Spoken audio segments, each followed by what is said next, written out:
नमस्कार, बुलेटिन में स्वागत है आपका और मैं हूं आपके साथ जागृति खंतवाल। बुलेटिन की शुरुआत करेंगे बड़ी खबर के साथ। लखनऊ से इस वक्त की बड़ी खबर, निकाय चुनाव पर बीजेपी कोर कमेटी की बैठक। तो दूसरे चरण के उम्मीदवारों को लेकर बैठक आयोजित की गई है। वहीं सीएम योगी की अध्यक्षता में ये बैठक आयोजित होगी, जहां बैठक में दोनों उप मुख्यमंत्री शामिल होंगे। तो भूपेंद्र चौधरी भी बैठक में मौजूद रहेंगे। साथ ही आपको बता दें कि प्रदेश महामंत्री धर्मपाल सिंह भी बैठक में मौजूद रहेंगे। तो बैठक में पैनल की लिस्ट पर अंतिम मोहर लगेगी।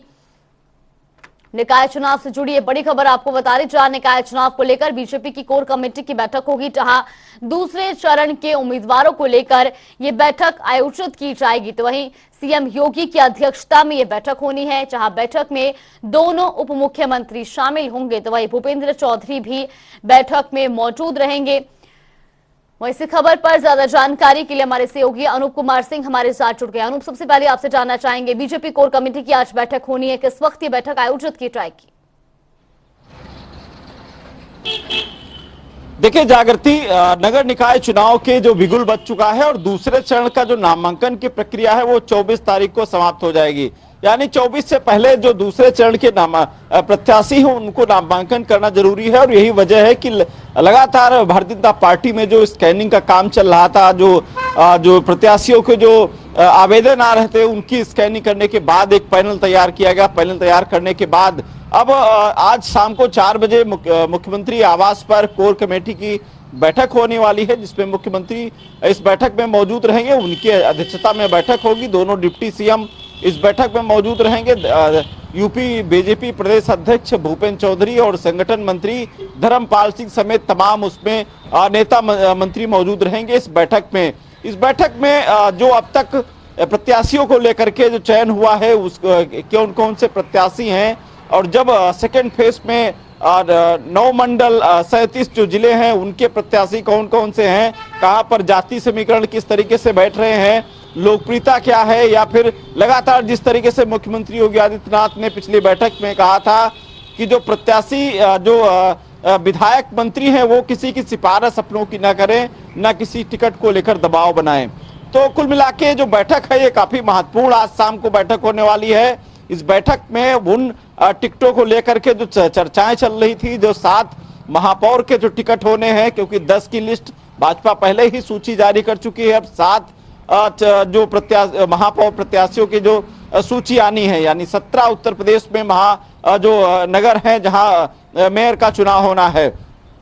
हालांकि फाइनल जो सूची है वो केंद्रीय नेतृत्व उस पर मोहर लगाएगी, जिससे पिछली बार देखा गया है कि उत्तर प्रदेश के भाजपा प्रदेश अध्यक्ष भूपेंद्र चौधरी, संगठन मंत्री धर्मपाल सिंह दिल्ली गए थे और वहीं से अंतिम मोहर लग पाई थी। उसके बाद यहाँ पर सूची आई थी। तो ये कहा जा सकता है आज की जो बैठक है 4 बजे, बैठक के बाद कल हो सकता बीजेपी प्रदेश अध्यक्ष धर्मपाल सिंह, संगठन मंत्री, दोनों लोग भूपेंद्र चौधरी समेत दोनों लोग जाकर के दिल्ली में वहां जो भाजपा के राष्ट्रीय अध्यक्ष हैं जेपी नड्डा, उनसे मुलाकात करके और वहां पर फाइनल सूची जारी होगी। क्योंकि अब समय बहुत कम बचा है, यानी आज को मिला के सिर्फ 4 दिन बचे हैं। आज के दिन के बाद कल अगर वहां पहुंचेंगे तो सिर्फ 2 दिन बचेंगे।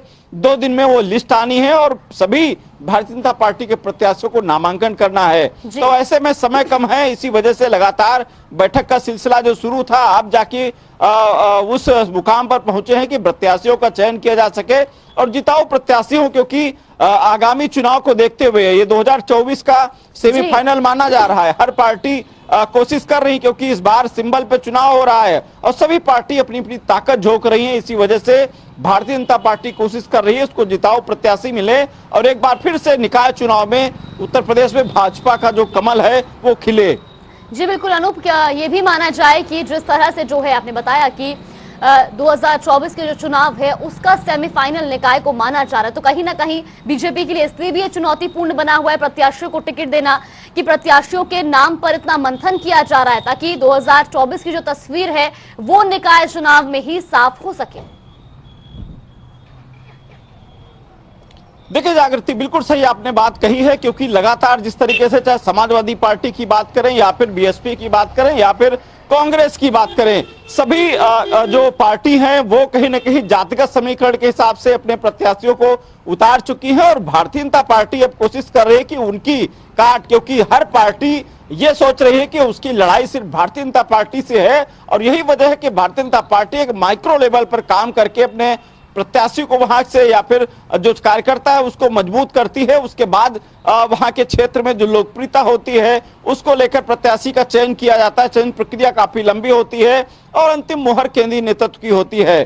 तो इस वजह से लगा थोड़ा सा विलंब जरूर हुआ है, लेकिन जांच परख कर, परीक्षा करके और लोकप्रियता देखकर, जाति समीकरण बिठाकर वहां पर इस तरीके से प्रत्याशियों का चयन भारतीय जनता पार्टी कर रही। मुझे लगता आने वाले समय में जब चुनाव का परिणाम आएगा तो मुझे लगता है भारतीय जनता पार्टी के बेहतर प्रदर्शन की वजह से अच्छे परिणाम भी आने वाले हैं, क्योंकि अन्य जो पार्टियां हैं वो जो चुनावी प्रक्रिया है, चाहे वो प्रत्याशियों का चयन हो, वो कहीं ना कहीं दबाव की वजह से या फिर समझौते की वजह से जो प्रत्याशी का चयन कर रही, वो सहायक उनका निर्णायक फैसला नहीं हो सकता है। मुझे लगता है ऐसे में कहीं ना कहीं एक बार फिर से इस सभी पार्टियों को मंथन करना चाहिए और खासकर अगर भाजपा से लड़ना है तो माइक्रो लेवल पर काम करना होगा और जमीन पर उतरना होगा। आप देखिए भारतीय जनता पार्टी में नगर निकाय को लेकर एक लंबी चौड़ी लिस्ट बन चुकी है।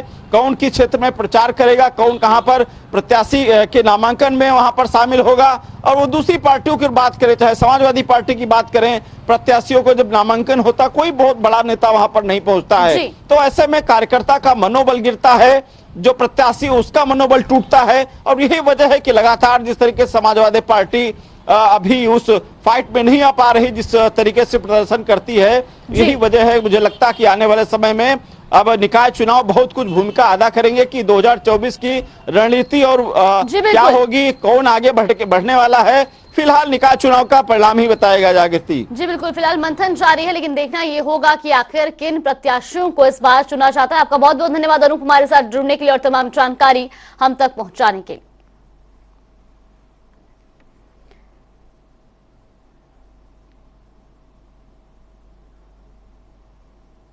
और रुक करेंगे अगली बड़ी खबर की ओर। बड़ी खबर लखनऊ से। यूपी में उपचुनाव की तैयारियां तेज हो चुकी हैं। 2 सीटों पर उपचुनाव होना है। सपा ने उपचुनाव में बड़ा दांव खेला है, तो मुस्लिम बहुमूल्य सीट पर सपा ने हिंदू कार्ड चलाया है और ऐसे में स्वार विधानसभा से अनुराधा चौहान को प्रत्याशी बनाया गया है। तो भाजपा के गठबंधन ने मुस्लिम प्रत्याशी उतारा है। भाजपा से शफीक अहमद अंसारी मैदान में है और कांग्रेस बसपा ने कोई उम्मीदवार नहीं उतारा है।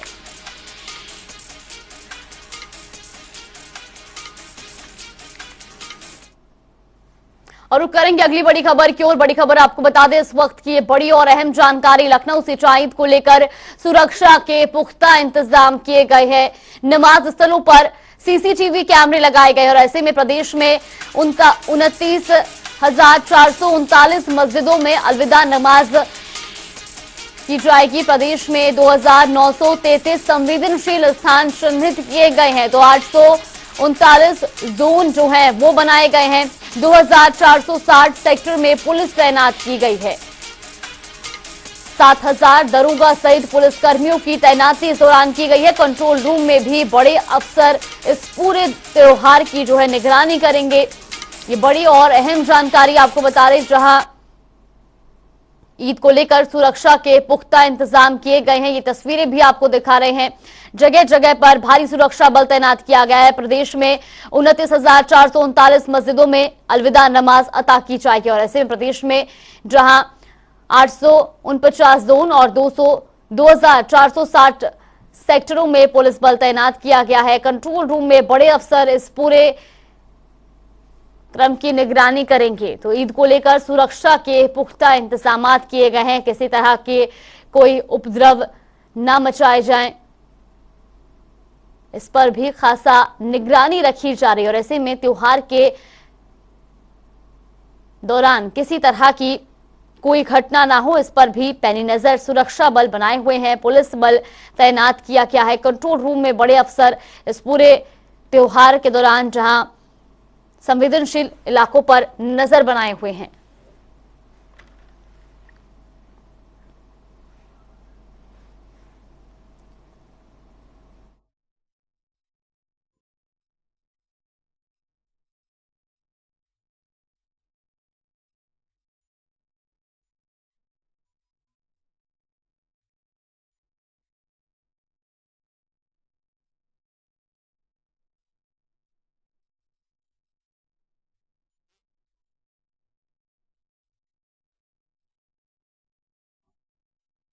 तो इसी खबर पर ज्यादा जानकारी के लिए हमारे सहयोगी अनूप हमारे साथ जुड़ गए हैं लखनऊ से। वही सैयद मोहम्मद आमिर हमारे साथ प्रयागराज से जुड़ गए। इसके अलावा मोहम्मद आफ्ताब खान भी हमारे साथ जुड़ गए और धीरज भी हमारे साथ जुड़ गए। सैयद, सबसे पहले आपसे जानना चाहेंगे, ईद की अलविदा नमाज अदा की जानी है, किस तरह की सुरक्षा व्यवस्था जो है की गई है इलाके में, किस तरह से पुलिस अलर्ट नजर आ रही है?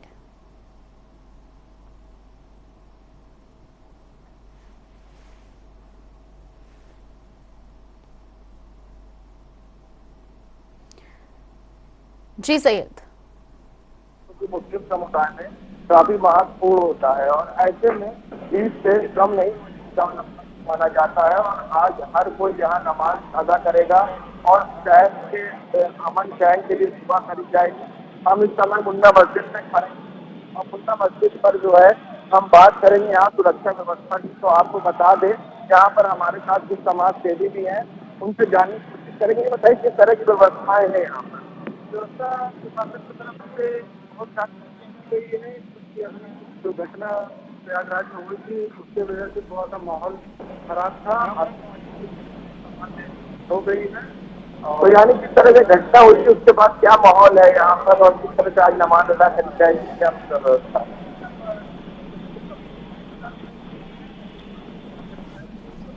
नमाज में प्रशासन भी सुबह सुबह से ड्यूटी दे रहा है, साफ सफाई में यहाँ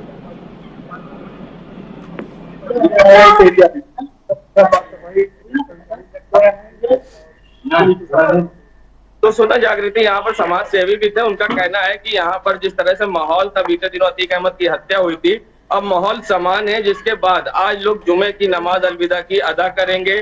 साफ सफाई की व्यवस्था है और प्रशासन भी पूरी तरह से मुस्तैद है प्रयागराज में।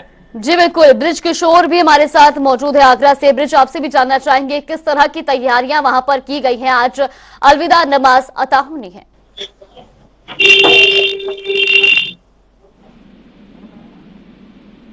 2 बजे करीब अलविदा नमाज है, जहाँ पुलिस प्रशासन ने सुरक्षा की पूरी तैयारियां कर ली गई है। आगरा पुलिस कमिश्नर जो है प्रतेंद्र सिंह, उन्होंने खुद मॉनिटरिंग कर रहे हैं, पूरी सुरक्षा व्यवस्था को देख रहे हैं। हर मस्जिद पे जानकारी ली जा रही है, कोई संदिग्ध मामला तो नहीं है कहीं, जहां भी है पूरी सुरक्षा व्यवस्था देखी जा रही है। जी बिल्कुल अनूप, त्योहार का माहौल है और ऐसे में किस तरह की स्थिति बाजारों में देखने को मिल रही है, खासतौर पर लोगों में किस तरह का उत्साह देखने को मिल रहा है? किससे पूछा है? अनूप, आपसे जानना चाहेंगे, जिस तरह से ईद की आज अलविदा नमाज अता होनी है, किस तरह की स्थिति बाजारों में देखने को मिल रही है?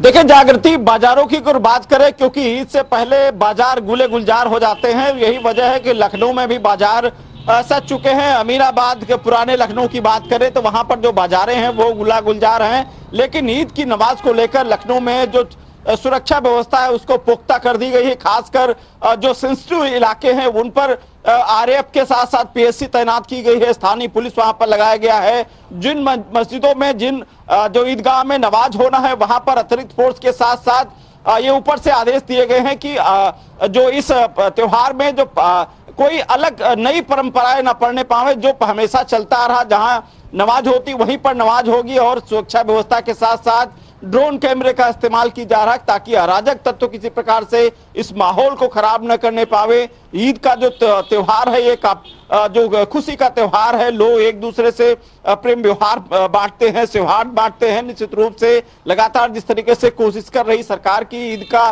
जो त्योहार है वो बहुत सफलतापूर्वक बनाया जा सके और मुस्लिम भाईचारे के हिसाब से मनाया जा सके, यही वजह है कि उत्तर प्रदेश में जितने भी मस्जिद हैं जहां पर नमाज अदा होती है अलविदा की, वहां पर सुरक्षा व्यवस्था पुख्ता कर दी गई है।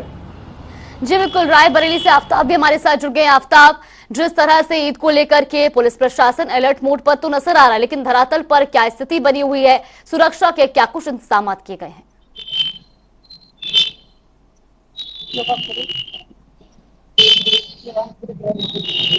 आफ्ताब, आप तक मेरी आवाज पहुंच पा रही है? यहाँ पर तकनीकी खराबी के चलते आफ्ताब से संपर्क टूट गया है। सैयद, आपसे भी जानना चाहेंगे, जिस तरह से जो है ईद का त्योहार रखा गया है, क्या कुछ गाइडलाइंस यहाँ पर इस दौरान जारी की गई है कि किसी भी तरह के जो अराजक तत्व होते हैं, वो उपद्रवी होते हैं, वो माहौल ना खराब कर सके, तो किस तरह की गाइडलाइंस जो है वो दी गई हैं?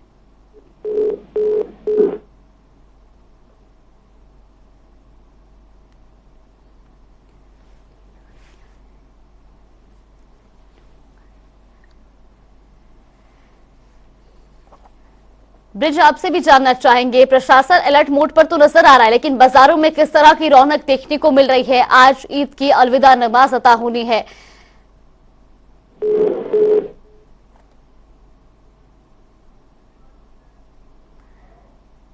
तो यहाँ पर तकनीकी खराबी के चलते संपर्क टूट गया है। आप चारों का बहुत बहुत धन्यवाद हमारे साथ जुड़ने के लिए और तमाम जानकारी हम तक पहुंचाने के लिए। ये बड़ी खबर आपको बता रहे हैं, जहां प्रदेश भर में आज पुलिस बल जो है वो अलर्ट मोड पर नजर आ रहा है। ईद को लेकर सुरक्षा के पुख्ता इंतजाम किए गए हैं। तो नमाज स्थलों पर सीसीटीवी कैमरे लगाए गए हैं। प्रदेश में 29,439 मस्जिदों में अलविदा नमाज अता की जाएगी। वही खबरों में आगे बढ़ेंगे, जहां मथुरा अक्षय तृतीया पर ठाकुर बांके बिहारी मंदिर सहित अन्य मंदिरों में होने वाली भीड़ के मद्देनजर यातायात व्यवस्था में बदलाव किए जा रहे हैं।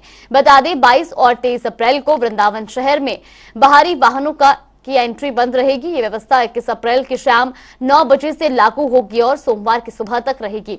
23 अप्रैल को ठाकुर बांके बिहारी मंदिर में सुबह चरण और शाम को होने वाले स्वांग दर्शन में अपार भीड़ होने की संभावना है। इसे लेकर एसएसपी शैलेश पांडे ने ठाकुर बांके बिहारी मंदिर और आसपास का निरीक्षण कर वृंदावन की यातायात व्यवस्था में भारी बदलाव किया है।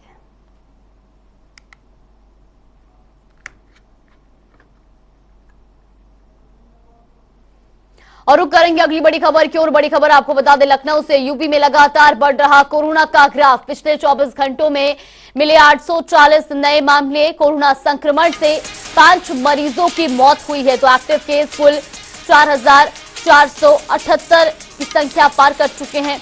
लगातार उत्तर प्रदेश में कोरोना का जो ग्राफ है वो बढ़ता जा रहा है। पिछले 24 घंटों में 840 नए कोरोना संक्रमितों की पुष्टि हुई और ऐसे में प्रदेश में कुल एक्टिव मरीजों की संख्या फिलहाल 4,478 के पार पहुंच चुकी है। वहीं आपको बता दें कि इस दौरान 5 कोरोना मरीजों की मौत भी हुई है। तो लगातार कोरोना का जो ग्राफ है वो बढ़ता जा रहा है और ऐसे में लोगों को लगातार कोरोना गाइडलाइंस की पालन करने की सलाह भी दी जा रही थी। और ऐसे में लगातार जहां मामले भी बढ़ते जा रहे हैं, बीते 24 घंटे की बात की जाए तो 840 नए कोरोना संक्रमितों की पुष्टि हुई है।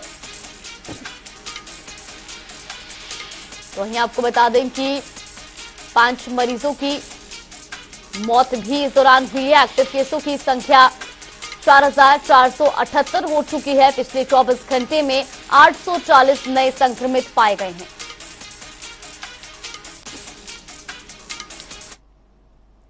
और रुक करेंगे अगली बड़ी खबर की ओर। देहरादून से बड़ी खबर आपको बता दें, जहां 22 अप्रैल से शुरू होगी चारधाम यात्रा। तो प्रशासन ने की यात्रा को लेकर तैयारी पूरी।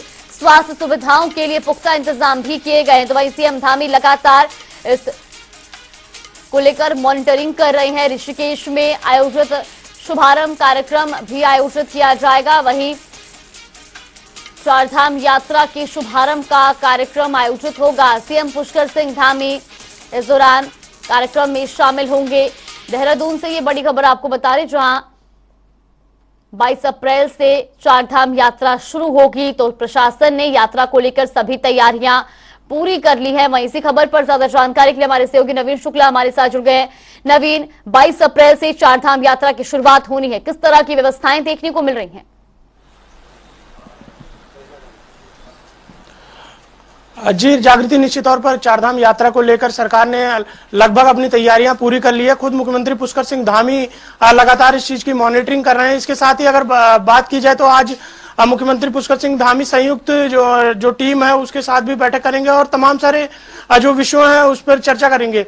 सबसे बड़ी बात यह है कि कल जो है गंगोत्री और यमुनोत्री के धाम खुल रहे हैं। इसको लेकर लगातार व्यवस्थाओं को दुरुस्त करने का काम किया जा रहा है। कल 22 तारीख है और चारधाम यात्रा कल से शुरू हो रही है। इसको लेकर तमाम सारी तैयारियां की गई हैं, चाहे लोगों की मॉनिटरिंग का काम किया जाए या फिर यात्रा व्यवस्थाओं की बात की जाए, तो तमाम सारी व्यवस्थाओं को दुरुस्त करने का काम किया जा रहा है। इसके साथ ही मुख्यमंत्री पुष्कर सिंह धामी लगातार विषय की मॉनिटरिंग कर रहे हैं। स्वास्थ्य सुविधाओं का विशेष रूप से ध्यान रखा जा रहा है कि जो भी यात्री आए उनके स्वास्थ्य सुविधाओं का विशेष रूप से ध्यान रखा जाए और यात्रा में किसी भी प्रकार की दिक्कत ना हो, इसका विशेष रूप से ध्यान मुख्यमंत्री पुष्कर सिंह धामी ने साफ तौर पर अधिकारी को निर्देशित किया है कि जो भी अधिकारी हैं वो पूरी तरीके से यात्रियों की मॉनिटरिंग करें और उन्हें किसी भी प्रकार की दिक्कतों का सामना ना करना पड़े।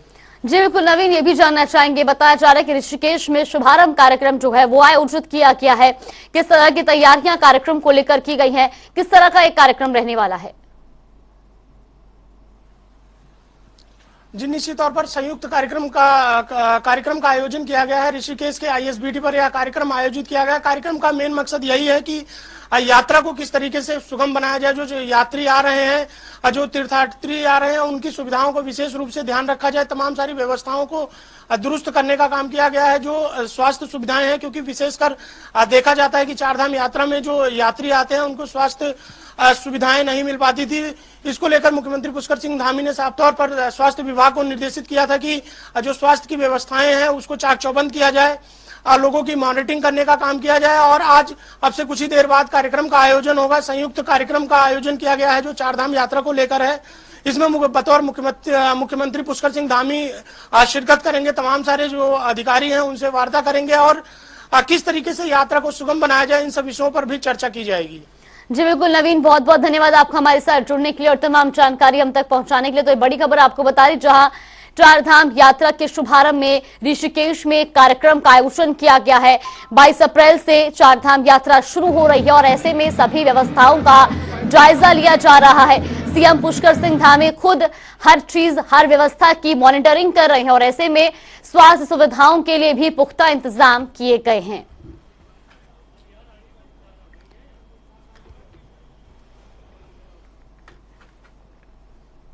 चलिए, बुलेटिन में फिलहाल के लिए बस इतना ही। आप बने रहिए हमारे साथ। नमस्कार।